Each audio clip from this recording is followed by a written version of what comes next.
আজকে এই ভিডিওতে আমি আপনাকে এমন ছোট্ট একটা দোয়া বাংলাতে শিখিয়ে দিব। ইনশাআল্লাহ এই দোয়ার কারণে, এই দোয়ার ফজিলতে আপনার জীবনের জানা অজানা, প্রকাশ্যে গোপনে, কবিরা সগীরা এবং জীবনের যত গুনাহ আছে আল্লাহ তাআলা মাফ করে দিবেন। প্রিয় দিনী ভাই ও বোন, সেই দোয়াটা দেখানোর আগে আপনার কাছে আমার বিশেষভাবে অনুরোধ থাকবে, আপনি যদি আমার চ্যানেলে নতুন হয়ে থাকেন চ্যানেলটি সাবস্ক্রাইব করে সঙ্গে থাকবেন। হাদিসে বর্ণিত আছে, এই পবিত্র শাবান মাসে এমন একটা রাত আছে যেই রাতে আল্লাহ তাআলা সকল বান্দাহদের গুনাহ ক্ষমা করে দেন।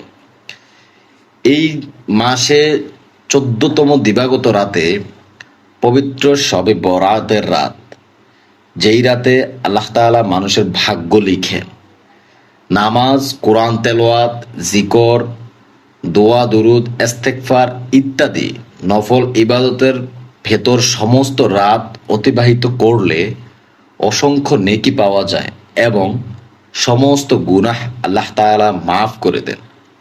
প্রিয় দিনী ভাই ও বোন, আমি আজকে যেই দোয়াটা আপনাকে শিখিয়ে দিব, আপনি চেষ্টা করবেন নফল নামাজের পরে পবিত্র শবে বরাতের রাতে এই আমলটা বেশি বেশি করবেন।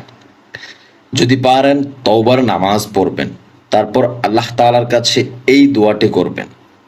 এই দোয়াটির পাওয়ার এত বেশি, নবী করিম সাল্লাল্লাহু আলাইহি ওয়াসাল্লাম বলেছেন, এই দোয়াটা যে ব্যক্তি আমল করবে আল্লাহ তাআলা তার জীবনের সমস্ত গুনাহগুলি মাফ করে দেবেন। আপনি যদি আপনার জীবনের গুনাহগুলি এই দুনিয়াতে মাফ করাতে না পারেন, তাহলে আপনার যে কি অবস্থা হবে সেই বিষয়ে আমি একটু সামান্য ধারণা দিয়ে আপনাকে কাঙ্ক্ষিত সেই দোয়াটা বলতেছি। মহান আল্লাহ নবী রাসূলদের অবিশ্বাসের জন্য জাহান্নাম প্রস্তুত করেছেন। সেখানে তারা অর্থাৎ জাহান্নামীরা চিরকাল থাকবে। মানুষের জন্য এটি সবচেয়ে নিকৃষ্ট জায়গা। পবিত্র কোরআনে আল্লাহ তাআলা ইরশাদ করেন, তারা কি জানে না যে আল্লাহ ও তার রাসূলের বিরোধিতা করে তার জন্য রয়েছে জাহান্নামের আগুন। সূরা তাওবার আয়াত নাম্বার 63। সেখানে তারা চিরস্থায়ী হবে, তা চরম লাঞ্ছনাকর। জাহান্নামের কয়েকটি আযাব সম্পর্কে আমি আপনাকে সামান্য একটু উদাহরণ দিচ্ছি। দেখেন, আপনি আল্লাহ তাআলার কাছে পানাহ চাইতে হবে, মাফ চাইতে হবে, তওবা করতে হবে এই দুনিয়াতে। মৃত্যুর পর আপনার তওবা করার, মাফ চাওয়ার কোনো সুযোগ থাকবে না। দুনিয়াতে কত কিছুই আবিষ্কার হচ্ছে, কিন্তু এই দুনিয়াতে এমন কোনো জিনিস আবিষ্কার হয় নাই যেই জিনিস আপনাকে আপনার জীবনের গ্যারান্টি দিতে পারবে যে আমি আজকে না কালকে মারা যাব অথবা 50 বছর পরে মারা যাব। প্রিয় দিনী ভাই ও বোন, আপনার কাছে আমার বিশেষভাবে অনুরোধ থাকবে, এই দোয়াটা বেশি বেশি আমল করার চেষ্টা করেন সব সময়। বিশেষ করে পবিত্র শবে বরাতের রাতে নফল নামাজ পড়ে আল্লাহ তাআলার কাছে পড়ার চেষ্টা করেন। দেখেন, জাহান্নামীদের মৃত্যু হবে না জাহান্নামে, তারা ওখানে অনেক আর্তনাদ করবে। পবিত্র কোরআনে আল্লাহ তাআলা বলেন, তবে যারা কুফরি করে তাদের জন্য জাহান্নামের শাস্তি রয়েছে। তাদের মৃত্যুর আদেশ দেওয়া যাবে না এবং শাস্তিও হালকা করা হবে না। এভাবে আমি অকৃতজ্ঞদের শাস্তি দিয়ে থাকি। তারা সেখানে আর্তনাদ করে বলবে, হে আমাদের রব, বের করুন, আমরা ভালো কাজ করব, আগে যা করেছি তা আর করব না।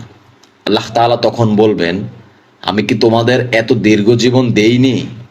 তখন কেউ সতর্ক হতে চাইলেও সতর্ক হতে পারত। অতএব তোমরা শাস্তির স্বাদ গ্রহণ করো, জালিমদের কোনো সাহায্যকারী নেই। সূরা ফাতিরের আয়াত নাম্বার 36 থেকে 37। সুতরাং আপনাকে যদি তখন জালিমদের কোনো সাহায্যকারী নেই এই কথাটা বলা হয়, আপনার তখন কি অবস্থা হবে? যে অবস্থাতে আছেন 1 মিনিট স্টপ থাকেন, একটু চিন্তা করেন। এই যে এত পাপ করতেছেন, কি এমন আমল করেন যার কারণে আল্লাহ তাআলা আপনার জীবনের সমস্ত গুনাহগুলি মাফ করে দেবেন। প্রিয় দিনী ভাই ও বোন, পা দুটো দেন, আগায় দেন, পায়ে ধরে বলি, 5 ওয়াক্ত নামাজ ছাড়িয়েন না। যতটুকু পারেন প্রত্যেকদিন একটু করে হলেও কোরআন তেলাওয়াত করার অভ্যাস করেন। হালাল খাওয়ার চেষ্টা করেন, হারাম থেকে দূরে থাকেন। জাহান্নাম, কিয়ামতের আযাব যে কতটা কঠিন, নবী করিম সাল্লাল্লাহু আলাইহি ওয়াসাল্লাম আয়েশা রাদিয়াল্লাহু তাআলাকে ডাক দিয়ে বলেন, হে আয়েশা, জাহান্নামের আযাব যে কতটা কঠিন তা আমার বান্দারা কখনো বুঝতে পারবে না। সুতরাং একটু চিন্তা করেন, প্রত্যেকটা যুগের পর যুগ নবী রাসূলরা এত ইবাদত করার পরেও কান্নাকাটি করে গিয়েছেন নিজের গুনাহের কারণে, তওবা করে গিয়েছেন নিজের গুনাহ কারণে।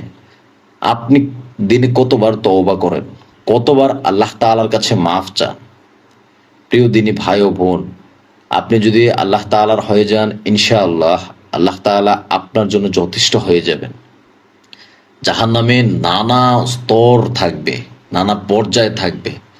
সামুরা রাদিয়াল্লাহু তাআলা থেকে বর্ণিত, রাসূল সাল্লাল্লাহু আলাইহি সাল্লাম আযাবের ব্যাপারে বলেন, আগুন জাহান্নামীদের কাউকে উভয় টাকনু পর্যন্ত গ্রাস করবে, কাউকে উভয় কোমর পর্যন্ত গ্রাস করবে, কাউকে কোমর পর্যন্ত গ্রাস করবে, আবার কাউকে ঘাড় পর্যন্ত গ্রাস করবে।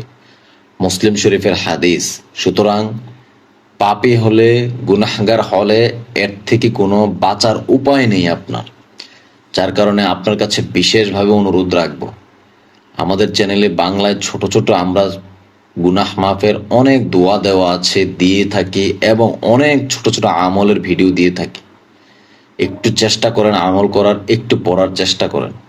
হে আল্লাহ, যারা এই ভিডিওটা দেখতেছে আপনার কাছে গুনাহ মাফের কারণে, গুনাহ মাফের জন্য দোয়া শিখতে এসেছে, এই ভিডিওর উসিলায়, এই দোয়ার উসিলায় আপনি তাদের জীবনের সমস্ত গুনাহগুলি মাফ করে দিয়ে, হে আল্লাহ, তাদের পক্ষ হতে আমি আপনার কাছে ক্ষমা চাচ্ছি।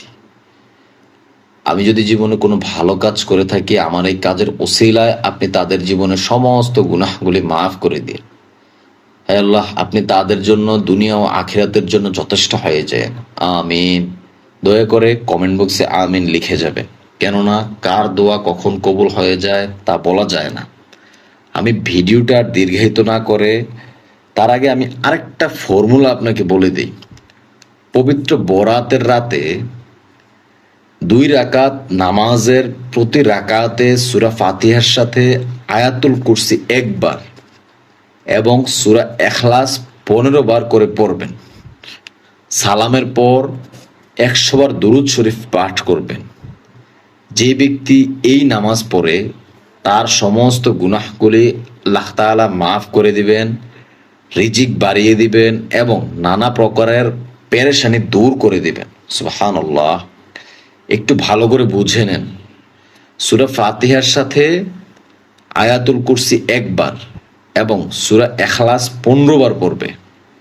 সালামের পরে 100 বার দুরূদ শরীফ পাঠ করবে। ওই ব্যক্তির সকল গুনাহ মাফ করা হবে, রিজিক বৃদ্ধি করে দেওয়া হবে এবং নানা প্রকারের পেরেশানি দূর করে দেওয়া হবে। তাছাড়া এই দোয়াটা আমল করুন। সেই দোয়াটা কি, যেই দোয়াটার কথা আমি এতক্ষণ বলতেছি, রব্বি ইন্নি জলামতু নাফসি ফাগফিরলি।